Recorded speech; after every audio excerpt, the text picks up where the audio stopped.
Meeting is going to come to order. Madam Clerk, would you please call the roll? Alderman Boyd. Present. Alderwoman Howard. Present. Alderman Ornowitz. Alderwoman Hubbard. Alderman Muhammad. Alderwoman Boyd. Alderwoman Clark Hubbard.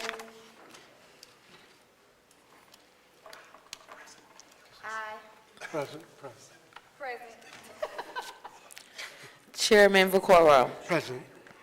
5 present, you have quorum. Okay, so what we're going to do first, even before we even call what I'd like to do, a lot of the committees were canceled today in respect for Sam Moore.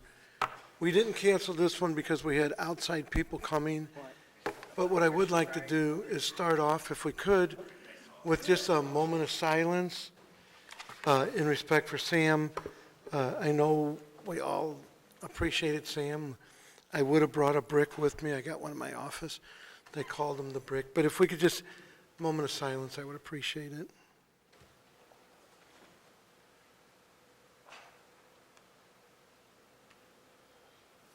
Thank you. And Sam will be missed. I need approval of the minutes for the... That we approve the minutes dated February 18th, 2020. Second. Madam Clerk, please call the roll. Alderman Boyd. Aye. Alderwoman Howard. Aye. Alderman Ornowitz. Aye. Alderwoman Hubbard. Alderman Muhammad. Alderwoman Boyd. Alderwoman Clark Hubbard. Chairman Vaccaro. Aye. 5 aye votes. I think what I'd like to do is start off with Board Bill 234. Jeffrey, if you're ready. Alderman Boyd. The chief is on his way. Okay, so we won't start there. Alderwoman Pam Boyd. You want to start with your bill? Do I have one? Yeah. Board Bill 227, would you want to start with that? Okay, we're going to do that. The 222, because I think there's going to be a lot more to be worked out on that and how the bill gets changed. I want to try and get the quicker ones out of the way, and then we can, even though there's not a lot of people here. Alderwoman Boyd, speak to us on Board Bill 227. Ready? We're ready for it. Okay, thank you. Thank you, committee. I appreciate you all allowing me to present my bill to you, and it's in regards to the safety of the residents and the safety of the owners of the tire shops that was within the city of St. Louis. This is about the storage and transportation disposal of waste tires. And as we know that in the summer, you have tire areas that have an excessive amount of tires that can impact our community in regards to the West Nile virus because they're not storing them properly. And then transporting, what I have found out is it's people that have tire shops that are charging people to dispose of the tires and they're dumping them in our alleys. And so this bill has been a team effort with Department of Natural Resources, with the Refuge Department, the EIU unit, and the Health Department, and the Fire Department. And they've all looked at the bill, and I'm excited because the judges have put input into this bill also, and so they're excited about the bill. We're looking to not overfine people to try to discourage them from running these businesses, but we are trying to make sure the people in our community are safe and that they are following the laws that are on the book in regards to disposable and storage. So we so far have found one tire shop that has 2,000 tires stored on their property, and Department of Natural Resources has intervene, and I'm excited because the state is playing a role in working with us on this bill. And so I ask for your approval of this bill 227. Okay. So Vice Chairman Boyd, any questions? Yes, well, first of all, Thank you for the work you've done on the bill. I remember a couple years ago when I worked on a tire bill and we ran into a little opposition. And some of it was from, most of it was from some of the tire dealers that had concerns. There are good tire shops, and they're not so good. Right. A lot of ones that really do right are like the brand name. I don't want to call any names, but you know what I mean, the brand name tire shops, and maybe if you take it to the actual dealer, but then you have the mom and pops in the neighborhood that may not comply as much as we want them to. I'm just kind of curious, one question. Have you spoken with a group of tire dealers? And, get yes, input? in several wards, I personally went to them and talked to them in regards to this. And they kind of said what you said, Alderman Boyd. They said that they feel like it's not fair to them because they're trying to do what they need to do with the storage and disposal of the tires, and then you have the other ones that are not. And so they feel this bill will support them and what their efforts are. Great. I'd like to be added as a co-sponsor. No further questions, Mr. Chairman. Thank you. Alderwoman Howard. Questions? I would like to commend the Alderwoman from the 27th on her work. This is, I had some discussions early on with the EIU about this, and I started looking into it, and it's a lot of work, lots of work, and I appreciate that. And hopefully it will put those people on notice that are unscrupulous dealers that aren't disposing of their tires properly. Yes. And make them, responsible. I would like to be added as a co-sponsor also. Thank you. Thank you for your work. You're welcome. Alderman Ornowitz. Thank you, Mr. Chairman. Good morning, Alderwoman. Reading through your bill, and we've always had the problems with tires, I agree. So unfortunately, you have to come up with a plan that everybody's not going to agree with in any kind of business. But the people that do it right, it's not going to hurt them. Right. And the mom and pop shops or whatever, the other tire places, I think they're going to take notice and hopefully start disposing the right way, not just throw them in alleys. Right. And saves the city a lot of time and work also. So I just want to thank you for the bill. It's probably been a long time coming, and if you don't mind, I'd like to be a co-sponsor also. Thank you. I guess you don't want to comment on your own bill. Alderwoman Shameen Hubbard. Good morning. I want to thank you as well for your work in this. We deal with this in the ward. What's the discipline? What's the... Well, What is and that's what we worked on because we didn't want to overfine people and encourage more illegal activity. And so we, when I talked with EIU and the other departments, they were like that they could start with the process of submitting, because ironically, I'm thinking of one tire company. They sent them a letter. So Department of Natural Resources, they immediately send them a letter and say you're in violation. So they're not hitting them with fines at this time. They're bringing it to attention. And what I like about it as the team, their communication with EIU and the health department, so they get a copy of the letter and they send to them to say, we will do another inspection. And so that's when the fines start, when they go to court. And that's where the judges came in and they started working on the fines. Okay.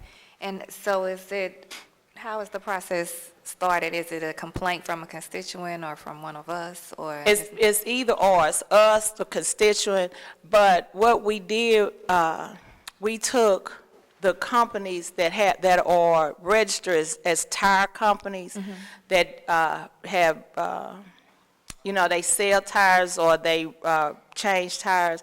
And so now they're on the list. So Department of Natural Resources are sending them information to let them know you're on the list. And so they'll have a regular inspection, like the health inspection, and Department of Natural Resources has a regular inspection time that they start inspecting those facilities. Okay. Okay. Well, again, thank you for your work on this. Hopefully it's going to make a difference, and I would like to be added as a co-sponsor as well. Thank you. I'm just lining up the next one. I have no questions. So I would actually entertain them. Oh, you can also add me on there as a Okay. co-sponsor. But I'd like to get a I motion. move to pass Board Bill 227 out of committee with a due pass recommendation. Second. Madam Clerk, please call the roll. Previous row. I think, no, didn't we have somebody walk in? Pam. Yeah, Pam was not on the previous, there we Probably like to vote on her own. Right. Alderman Boyd. Aye. Alderwoman Howard. Alderman Ornowitz. Aye. Alderwoman Hubbard. Alderman Muhammad. Alderwoman Boyd. Aye. Alderwoman Clark Hubbard. Aye. Chairman Vaccaro. aye, 6 aye votes. thank you. So Jeffrey's not ready.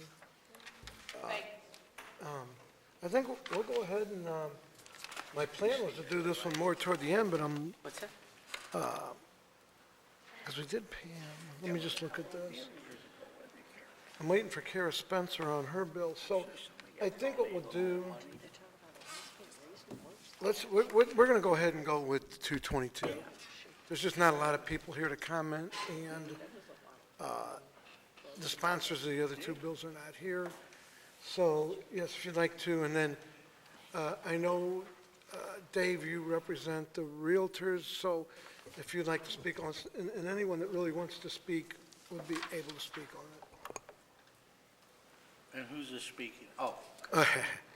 So, Alderwoman Ingrassia, you're recognized on Board Bill 222. Thank you, Mr. Chairman, members of the committee. Board Bill 222 sets up the framework for the city to be able to regulate short-term rentals. The most common short-term rental platform is Airbnb, but there are actually a few hundred different platforms that you can do 30 days or less rentals on. And almost every major and even smaller U.S. cities have regulated this activity just to make sure that residential neighborhoods are preserved. There's equal opportunity with the short-term lodging provided by traditional bed and breakfast and hotels. And then an insurance that we are paying attention to the affordable housing issue in our community and the availability of long-term residential rentals for our long-term residents. We do want to balance that with encouraging this new sort of area in lodging and hospitality for tourism. It's nice to have people actually in our neighborhoods versus downtown or in more commercial areas. They're able to take advantage of the local restaurants and businesses and things that we have in all of our neighborhoods. So we are hopefully striking a smart balance and allowing for this opportunity, especially for our residents. I have a number of them who use short-term rental as a way to make extra income if they have maybe a spare bedroom or a finished basement or something like that. So this would require a permit for short-term rentals through the building division. If you are an owner-occupied property, meaning you live in your house, or premises occupied, meaning you live in your maybe 2 or 4 family flat or apartment unit, you will have to pay a $100 annual fee. And then it's a short-term rental permit, $100, $200 for investor-owned properties. So those are properties that are, there's not somebody on site in the building itself. Those will be $200 a year, and includes a housing conservation district type inspection that most of us have in our wards already. And because we want to ensure the safety ongoing of these places that are investor-owned and don't have people staying on site, those will be occurring every 2 years. This also sets up a task force so that we are able to effectively keep up with how fast-paced these online platforms are, the on-demand economy, and the building commissioner would be allowed to change the policy that is outlined in this ordinance, but not without first getting advisement from members of the short-term rental community, members of the Affordable Housing Commission, the chair of public safety here at the Board of Aldermen, and then residents that are impacted by short-term rentals that are within their block. I'm happy to take questions if you have them. We'll go down the list, and I can say, on the surface, I think it's a good idea. I know that we're going to listen to different things, and I would encourage you, there's a couple things that people would want to see changed, but if you would work with everybody. I'm absolutely amenable to suggestions, and I appreciate the time here today. I think we will have some changes before it ultimately gets passed. Okay, let me go through the board. Vice Chairman Boyd, any questions? So, Alderwoman Howard, any questions? Yeah, I commend you. I have a few questions. How do the bed and breakfast people that are already operating, how do these fees compare with what they are paying? I understand, having been in one of these meetings, or a few of these meetings in the past, that the bed and breakfast people are already taxed. They are, I guess, getting permits, occupancy permits, I don't know what all, but will they be included? Will it be one blanket? That's a great question. Okay, So yeah. there is a companion bill that got assigned to the HUD's committee that deals with zoning, and that bill will, it provides for the removal of all of the current bed and breakfast code that's on the books, so that bed and breakfast will just be allowed to be regulated along with short-term rentals. So it will be cheaper for them. It takes a lot of the regulation out there. I can't believe that we put such restrictions in place for them to operate in the first place. And then it will also provide a conditional use hearing for the investor-owned short-term rentals. So if you do not live on your property or on your premises, you will have to go to the Board of Adjustment to have your short-term rental heard. So investor-owned is distinguished by whether or not you live at that property. Right, owner-occupied means you actually live inside the property. Premises occupied means maybe it's a carriage house that you have, or you live in a four-family flat and occupy one of the units, but Okay. the other three are short-term rentals. So that's how those will be regulated. Okay, the other thing I noticed here, I haven't read this in depth, but I noticed that once the HC, well, let's spell it out so people know, the Housing Conservation Short-Term Rental Certificate is issued, if you live there, it never has to be reissued? That's correct. Just the inspection part. You'll have to get a permit annually so that we know where the short-term rentals are, but if you have a current occupancy permit in your home, you will not be required to get another one. Just the same as when if I move out of my house today, the next person who moves in will have to get one, but if I live in my house for 20 years, I don't have to get another one. There is a provision that's referenced in this bill.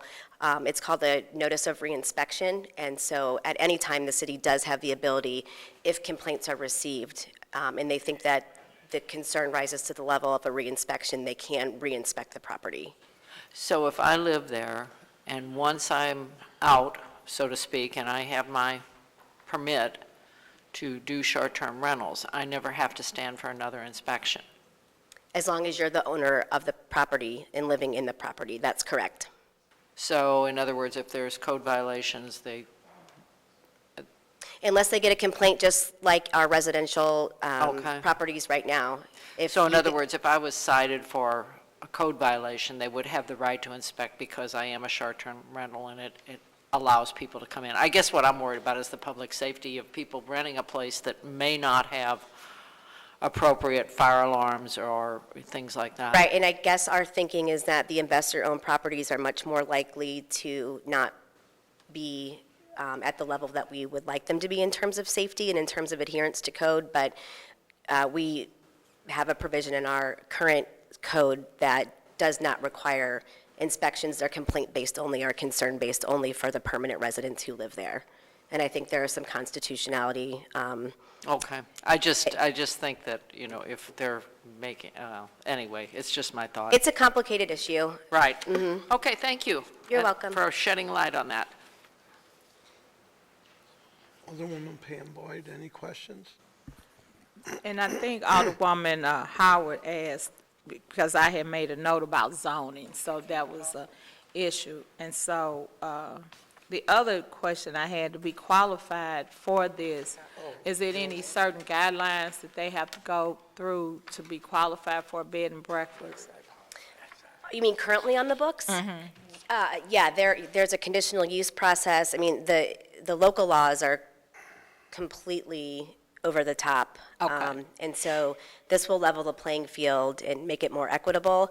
I will say that bed and breakfast, to some extent, are handled at the state level. So if you have a property that you're renting out short-term, if you have, I believe it's 4 or more bedrooms or 4 or more units being rented out, you are considered a lodging establishment under state law. So that's why you may have heard some of the controversy about the assessor's office assessing those properties at a commercial rate.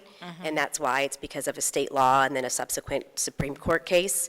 I don't necessarily agree with it. I think most of the courts around the United States, despite what we think, have been ruling that these are residential uses, even if we consider them commercial.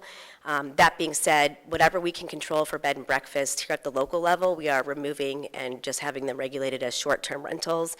And then the pieces at the state, we obviously cannot control. Okay, thank you. You're welcome. And my apologies to Alderman Arnowitz. I don't know why he was being quiet. That was, I was turned sideways, you didn't see. I didn't see him. Thank you, Alderwoman. I noticed the different prices for the different rentals in the short term and the long term. So on the short term rentals, are those usually 30 days? I mean, is there a limit? Yes, we have defined a short-term rental as 30 days or less. Okay, so if I guess, and I don't know if this is off the wall, so if I'm in a temporary job and I'm gonna be working there 45 days, I would have to find a long-term rental, basically? You just would not be regulated under this ordinance. There's Okay. likely, other provisions in code, but it would not be considered a short-term rental under this definition. Okay, I get that, so, I think a number of people have brought to my attention, there are visiting nurses, they usually come for 90 days.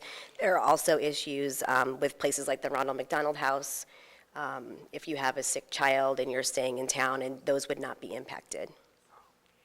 okay. Well, I appreciate it. I just want to ask that to make sure, but it looks like you worked hard on this bill and you're willing to work with both ends and try and make it amendable for everybody, which I commend you on that. Now, I have one more question, kind of.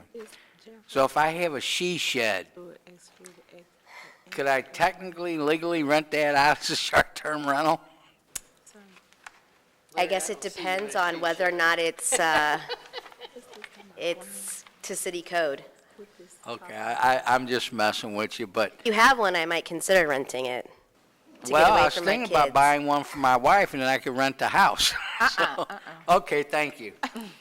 I'm going to, Vice President Boyd. Quick question. Page 4. It says, line 20, the application fee for permit for a short-term rental that is not investor-owned shall be $200. That is a mistake. Thank you for catching it. It should be is investor-owned. I thought so. So Thank okay. you. I appreciate that. That's all. Alderwoman Shameen Clark-Hubbard. I don't have any questions. Thank you. Okay, so here's what I'd like to do. I know that we have people in favor with changes, but what I'd like to do is bring Dave Sweeney up. He represents the Realtors, I believe, and let them speak on their, and then I think we got a pro and a con here, so we want to address that right after we let Dave talk. Thank you, Mr. Chairman, members of the committee. My name is David Sweeney with Lewis Rice, and I represent the St. Louis Realtors Association. Thank you for this time. I want to thank the lead sponsor, Alderwoman Ingrassia. She's been working with us and keeping us abreast of the situation and the legislation. As you announced at the meeting on Friday, I didn't know if there would be any speakers for that. You said you weren't going to take public testimony. We're not taking public testimony. This meeting. No, So- but since she came, I am. Understood. I was just, that's what I had told other people, though. I just wanted that, there Right. may have been other folks here, Right. had that not been the case. So, we're still going through the legislation. Like I said, the sponsor's very amenable to it. I don't represent any of the short-term rental companies or anything like that. The realtors don't really have a stand either way, so I wouldn't say pro or con.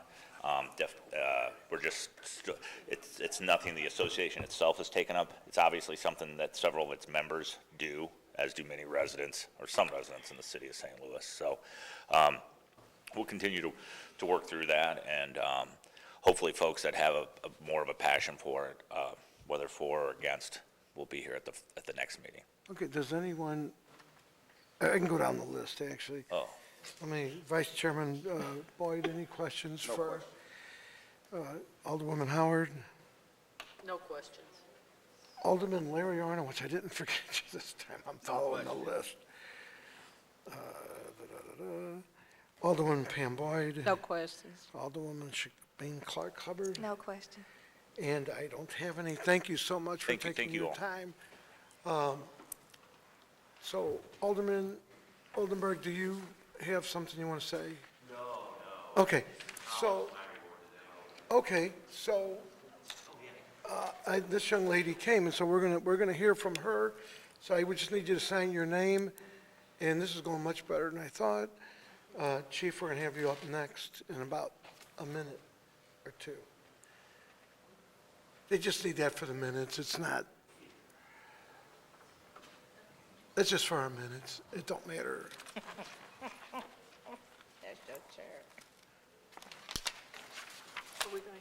Good morning. My name is Megan Whitehead. I am actually the event coordinator at Anthonino's Taverna on the Hill, obviously a very strong neighborhood in the community. I'm also your Greater St. Louis chapter of the Missouri Restaurant Association president. I was distinctly honored with being one of the first 40 properties in the city of St. Louis to be an Airbnb. So I have been working with this platform for a long time. There are lots of platforms, like the Alderwoman said. There's Furnished Finder, there's VRBO, there's lots of them. So most of them regulate themselves. If you are clean and nice and great to visitors, that's all explained in the platform. If your place is dirty or, it's complicated to get in, that's also in the platform. So it self-regulates itself to an extent. And our taxes are also paid through these platforms. So we are complying with as much as possible. What I'm concerned about is, so this is my side job. I have a room in my home. We've rented to over 143 renters. We've had nothing but great experiences. I could enumerate, all of the wonderful people we've met that we've made long-term friends. I also manage 2 other properties on the hill for their owners. So I am the one changing the locks, making sure the cleaning is done, making sure the hospitality is there. I am all for the city creating a permit process, creating an inspection process. I totally understand that. I welcome that because I want our visitors to have a great experience to our city. Where I'm concerned, and the Alderman brought it up, is the 31-day window. 90% of my renters are nurses. They are people traveling to our community to take care of our sick and elderly. They are almost always here for 90 days or more. So if it's going to have some kind of restriction, I've had people stay with me for 6 months too. Does that make me a long-term renter? Does that make me a short-term renter? I want to make sure that that is very clearly outlined so that this is not impacting what literally pays my mortgage to have people in my home. I want to make sure that's not impacting everyone. I'm also really proud to hear that the B&Bs, bed and breakfast businesses, are going to be deregulated. I didn't even realize how much regulation they had until we all started kind of working together.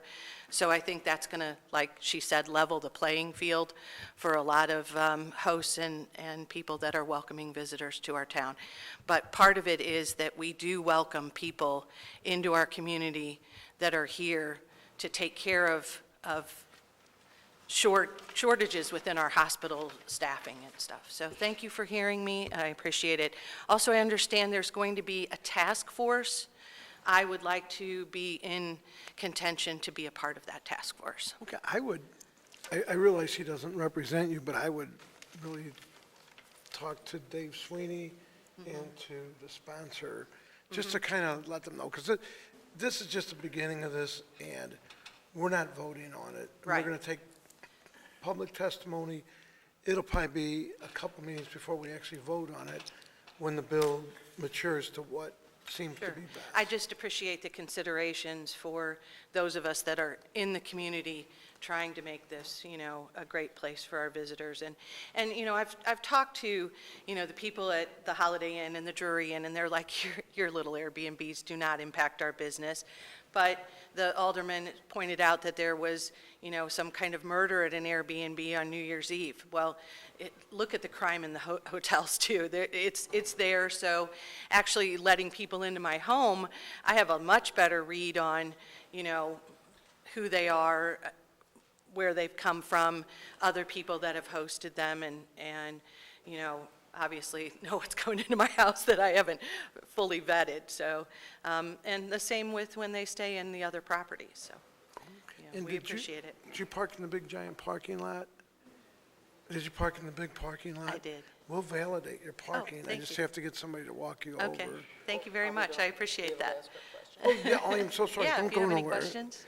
I apologize. I'm just, my head's not out there. Vice Chairman Boyd, any questions? Yes, good morning. Thank you for coming. Can you walk me through how I would connect with you and what my experience would be like if I stayed at your place? So kind of talking about what it kind of looks like, what areas in, what the rates would be, and So with Airbnb, we did it mathematically. So we took the expenses of our home, everything down to the paper towels, the laundry, the square footage of all of my expenses. And then my room has a square footage. So I knew price per foot, what my property costs to maintain. So that's the rate that I charge for a renter for the night is, sometimes I'm going to get it, sometimes I'm not. And my rate is $41 a night. So we don't provide meals that we talk about, but for instance, Tyler came last Friday. He's from Cape Girardeau. He was in town with Morgan Stanley. Didn't want to stay with his boss in the boss's condo. He's like, I need my own space. So sure enough, all of a sudden the cheese and crackers come out and the olives, and there's a Manhattan, and he's having a great time. And then he goes to dinner with his friends.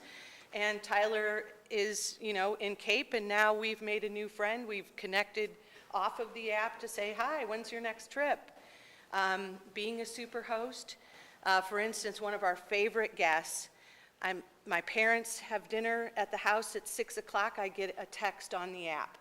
So-and-so would like to stay with you. So you're connected with me. You filled out a profile on that app. You have a picture on the app. It has your Facebook. It has your government ID. It has all of those things that you've inserted into this app to tell me who you are. So 6 o'clock, I'm hitchhiking across the country and I need a place to stay tonight. First I was like, hitchhiker, not sure, that sounds really great. Then I start to read his profile. He's hitchhiking across the country because he just graduated from West Point and he wants to meet the people that he is serving and protecting. I'm like, my husband's family went to West Point. Why don't we let him come over? Not only did he come, and we had this great time, but it's pouring rain the next day. So we said, you know what? We know your funds are tight. You're serving our country. You stay with us tomorrow night on us. Took him down to the oyster bar, fed him some red beans and rice, got him some music, and the next day it stopped raining and he's back out on the road hitchhiking the rest of the way to California. let me ask you about your bedroom. Yeah. So how many square foot is it, and do you have a separate bathroom for your guests? So our And house do they does have access 2 to your bathrooms, kitchen? but we share a bathroom. Share a and bathroom. And all of that is listed in our profile. Our house is completely decorated in mid-century modern art and furniture, and so it's a very visual place. It's a very creative place. I am completely a stickler about The mattress pads are changed, the bedspreads are washed, every blanket, every pillowcase. I have liners on the pillowcases. So I have 3 sets of linens so that I can quickly change over the room if I need to. And that is with all of the properties I manage.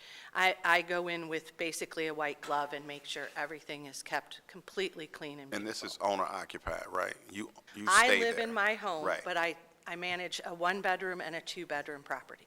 And in your home, do they have access to your kitchen if they want to do their own cooking? Mm-hmm. Okay. And like, we had a gentleman from Japan, mathematician, he's actually solving some of the major Earth math.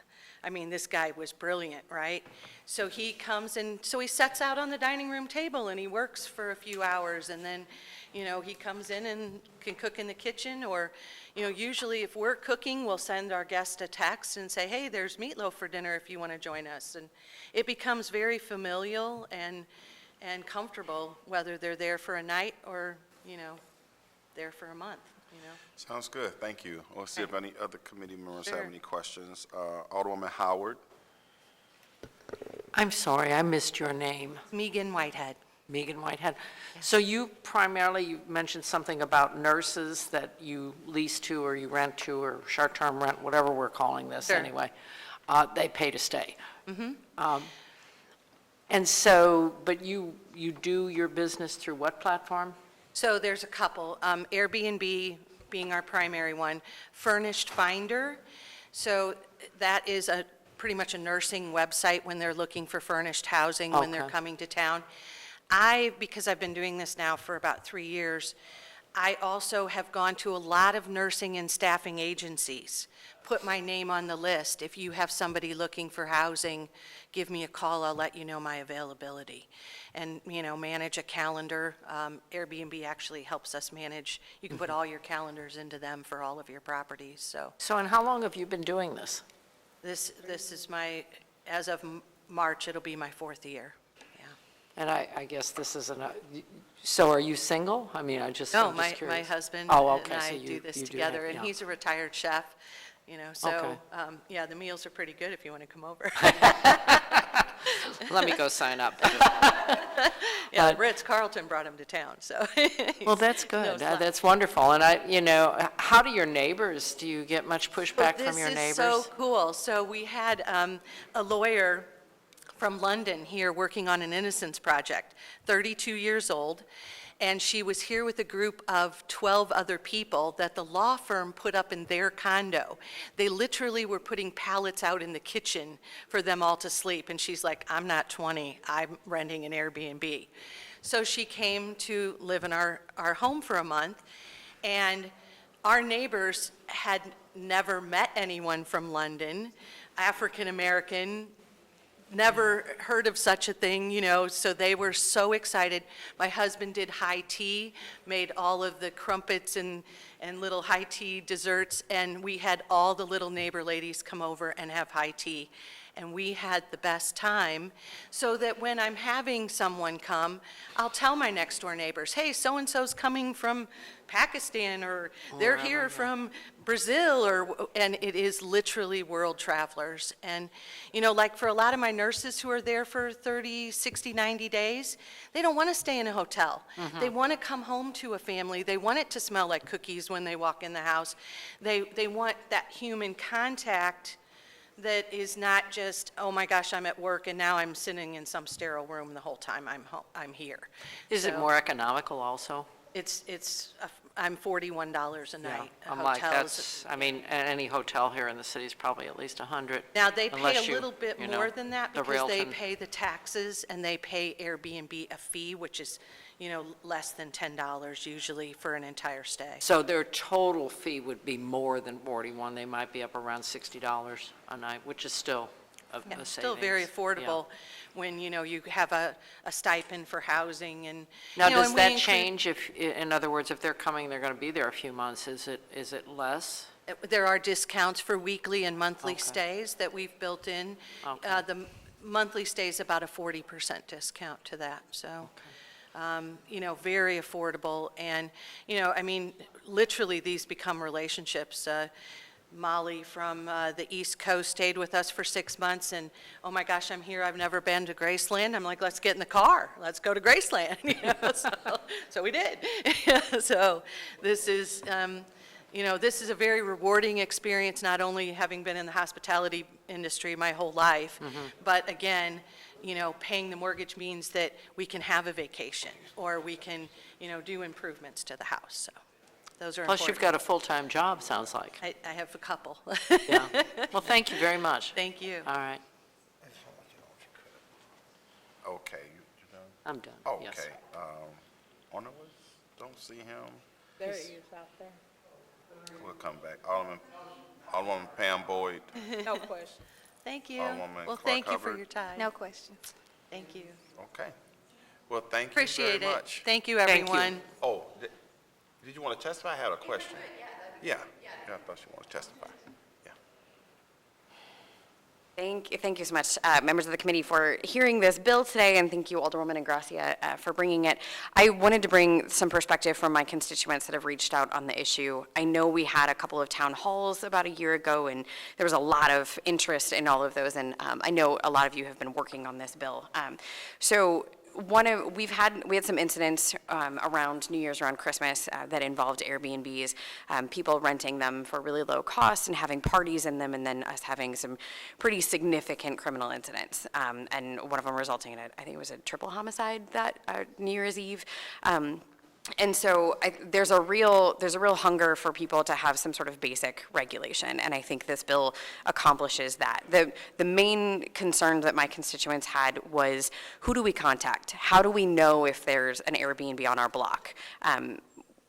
Half the time they didn't even know that a space was rented out to a short-term rental, and so they just want to have access to information to say, if there's an issue, who do we call, right? Because when it's your neighbor, you know your neighbor, you walk outside, you see him on the porch, you can go knock on the door, but if you go knock on the door and it's not someone that actually lives there, who's responsible for it? So I think having this process in place, particularly with a conditional use hearing there that people can come in, a neighborhood association could say, hey, this is great, we'll support you, but we want to have a name and a contact phone number on file with our neighborhood association. So if there is a problem, we know who to contact, or they could maintain a list internally of who's on their blocks and that kind of thing. So I think there's a delicate balance, between a free market economy and having a solid neighborhood, and particularly in an area like mine that has a lot of Airbnbs, and we've got tourist attractions. We're close to downtown, and we have a lot of apartment buildings, and a lot are being bought up for the purpose of renting out like this. That some basic regulation here for the safety of both the neighborhood and the people renting, and the people coming to stay. So everybody's sort of protected by basic minimum regulations, and city oversight into that process. So my constituents were very adamant that this bill be heard, and that we had a legislative solution for them. So just wanted to speak on their behalf today. So thank you. Okay. Let's see if the committee have questions. Alderwoman Howard, No questions. Alderman Ornowitz, No questions. Alderwoman Pam Boyd, No question. Alderwoman Clark Hubbard. No questions.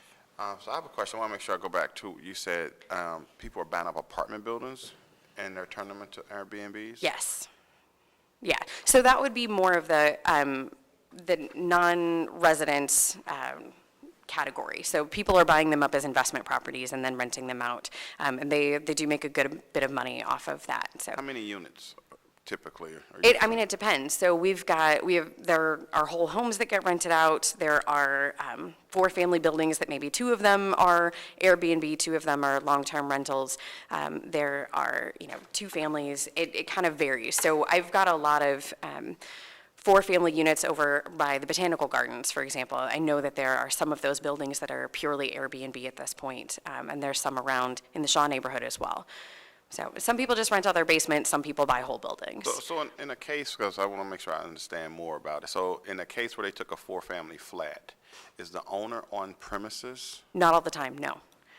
So how would that operate if you had 3 bedrooms and you rented all 3 bedrooms out and people were expected to share the kitchen and do something? Who's So it managing depends. that? There's different types of rentals. So when I've traveled in other cities, I've rented a whole apartment before. Right. So sometimes the occupant lives there, but they vacate when there's more than 3 guests coming. So if the guests are going to be taking up the space, then they'll go somewhere else for the night.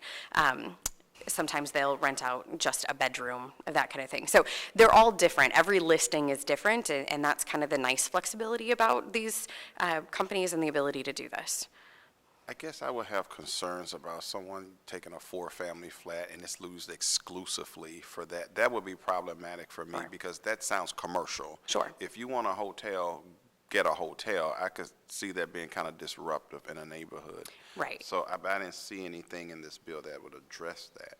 So it's a difficult balance, and this was something that we've talked about and that other cities around the country are wrestling with is, the free marketability for someone to buy a property and rent it as they see fit, right? So we could probably go further and say, these types of buildings are then processed as commercial properties. We're not there yet.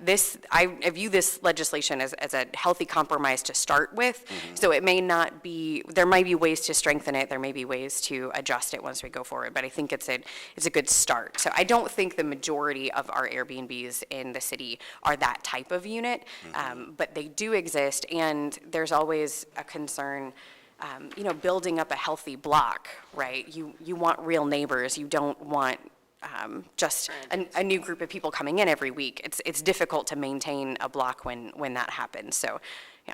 Yeah, because some of the challenges that I have are the, not just with this, but that's similar with the in-home daycare. So they start out as an in-home daycare, and they have 10 kids, whatever, and then they move. But the house is still an in-home daycare, and they're not on site anymore, which is a lot different Yeah. if it's owner-occupied in your home and have a daycare. So what happens is they end up transforming that house into a commercial enterprise. Right.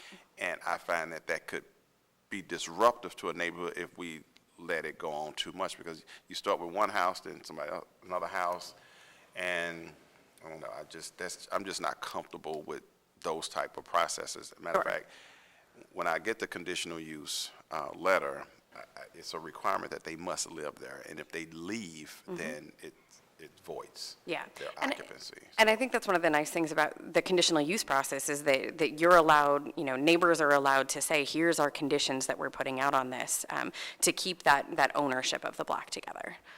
So, Okay, thank you. yeah, thank you so much. Mr. Chair, Yes. I have a question, and I guess for the chair, I don't know, The sponsor. for the sponsor, yeah. I mean, I'm Okay. sorry. We're back to the sponsor. Hello. You, Alderman Howard has a question.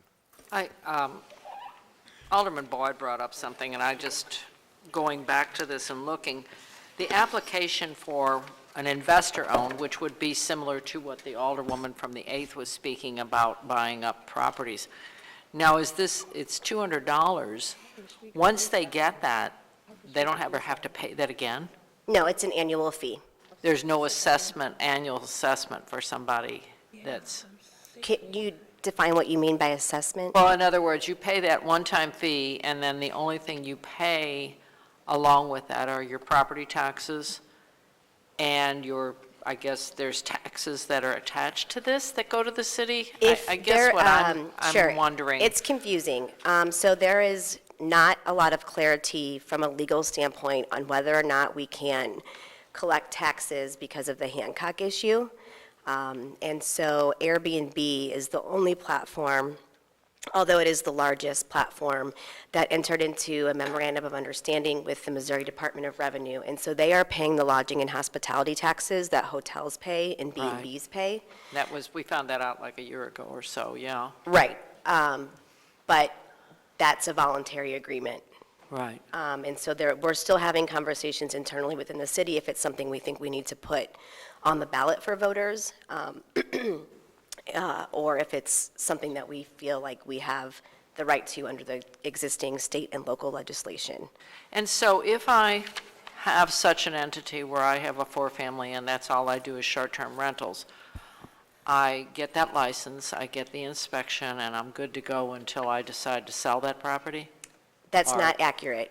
Only if. I just wanna be Yes, sure. sure. No, if you're investor-owned, meaning you're not on site or on premises. Right. You have an annual permit fee of $200, and you have an inspection every 2 years.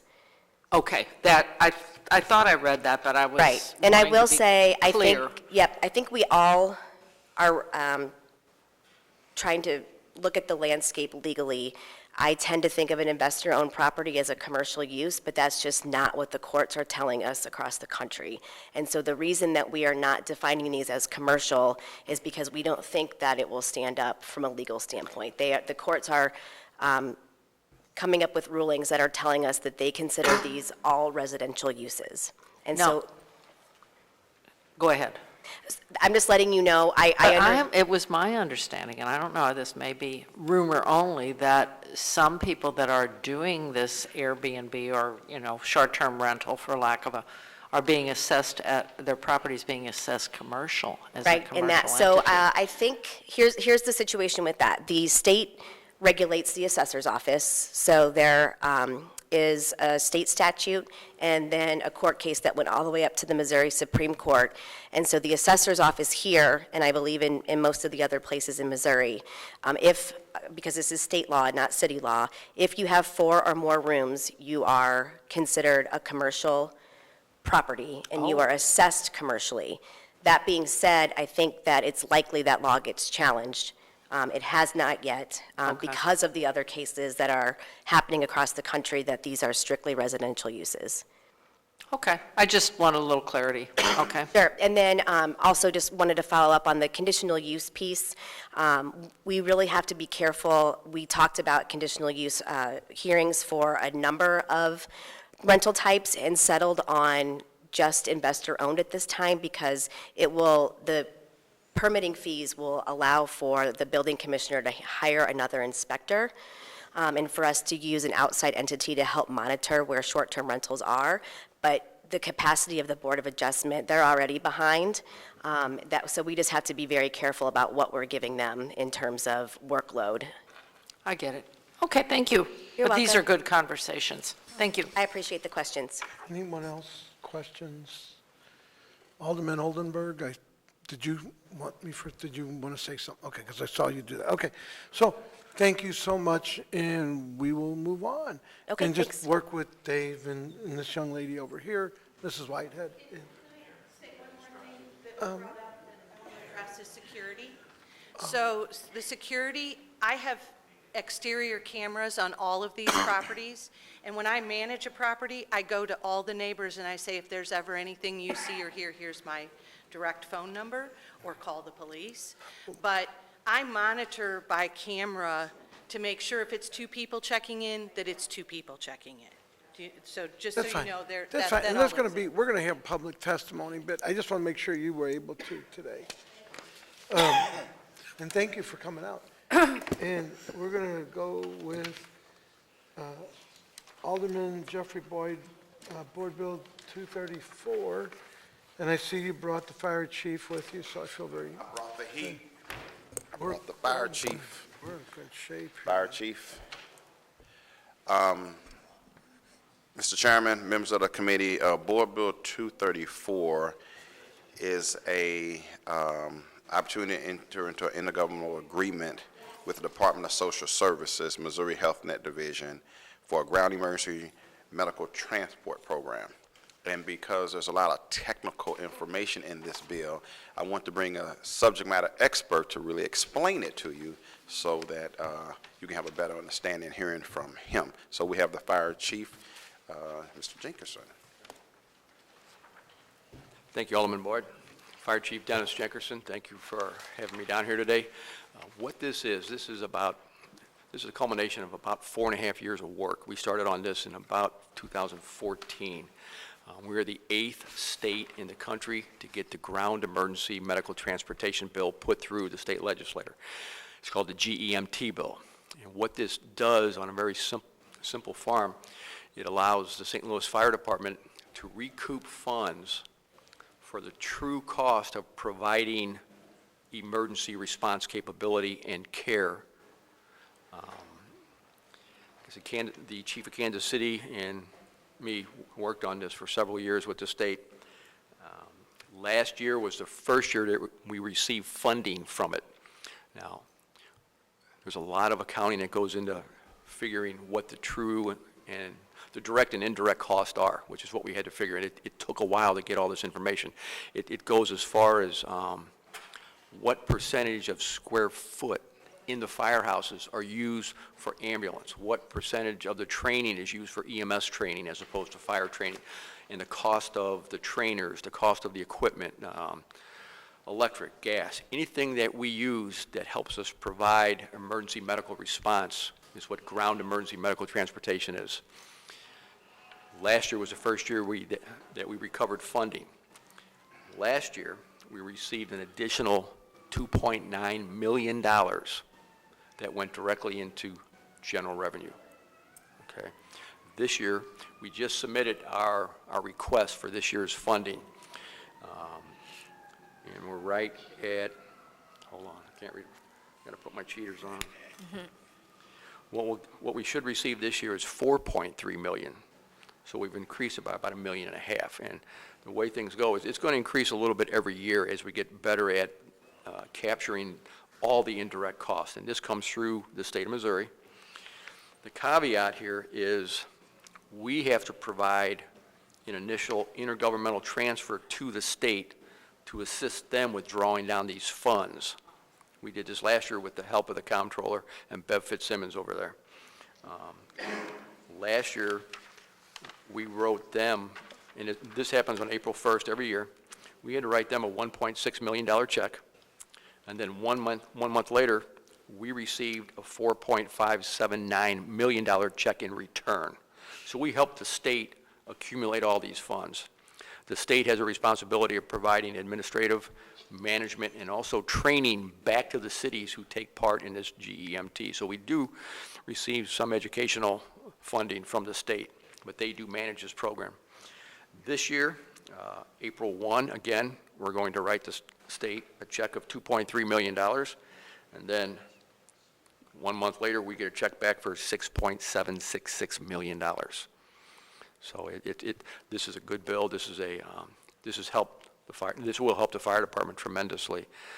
So we're asking for your approval on this ordinance. This is a lot of work, though. This is not an easy thing to do. Thank you, Chief. I think I'm just going to go down the list. So we'll start with Alderwoman Howard. Who are we writing that check to? The state actually, it gets written to the state. And then they give you back, you write for 1.1 million and you get back like 3 times as much? Yes, ma'am. Okay, I guess that wouldn't work for me. I won't comment on that one. No, last year we wrote 1.6 and got back 4.5. So what happens with those funds that you get back? Last year they went into general revenue. What we're Okay. trying to do is use them for capital funding of the fire department to help us reduce our dependency on bond issues, one, so we can continue to buy equipment. We have to continue to buy medical equipment. What about giving your EMTs a raise, or some of your, so they're a little better I think funded? we're working on that right now also. Okay. Yes, absolutely. Okay. The EMTs work hard. I know. There's a second step to this that hasn't come to fruition yet. You know, part of this is we respond to fire truck on all calls also. Right. So the second part of this is also being able to recoup what it cost us To haul that respond. fire truck out? 2 states have moved into that territory right now. I believe it's Washington State and Texas. And that would involve even more funding coming back to us, because it costs us a lot of money to respond. Absolutely. So, and we're working on that, but it takes Okay. time to get all this through. All right, thank you. I think this is a great idea. Thank you. Just so you know, Alderwoman Howard, it reminds me of the letters I get that I won the whatever state lottery, and all I need to do is send them, you know, my bank account number, and they'll send me, yeah. I thought that was kind of, Sounds too good to be true. yeah, but I trust the It was chief. a lot of work. No, it is too good to be true, but it works. Good. Alderman Arnowitz. No questions. Chief, and thank you for looking at and working to help make this possible, so This it's is a work. good bill. Yeah, it was with the Kansas City chief, a guy named Paul Barati, who has since retired in St. Louis, and we got it through. Yes. Okay, thank you again. Alderwoman Boyd, do you have, you're good, okay. And I don't think I'm missing anyone. Alderwoman Shameen Clark Hubbard. Good morning, Chief. I don't have any questions. I wish I could personally write a $6 million check to the fire department. You know how much respect and admiration I have for you all, and I want to publicly thank the fire department for your senior wellness check program. On Monday, my 93-year-old grandmother did not give the right response, and you all came over and checked on her and my 98-year-old grandfather that still live independently in their home. So the 9 o'clock call that you all give them every day is appreciated by them and our family. And I wanted to publicly, I didn't know I was going to get to publicly thank you like this, but I want to thank you for that program. And I would like to be added as a co-sponsor, to Jeffrey, I guess, that I'd like to be added as a co-sponsor for this bill. And that's what I'd like to be added as a co-sponsor. And Chief, you know, I mean, they came at 2 o'clock in the morning. I said, I'm doing fine. They said, shut up, put a mask on me, and took me to the hospital after I got bypass surgery. So I lived through that because of your guys. Some of these guys here may not appreciate that. They may say, well, but because of your guys, I'm still here to be a pain.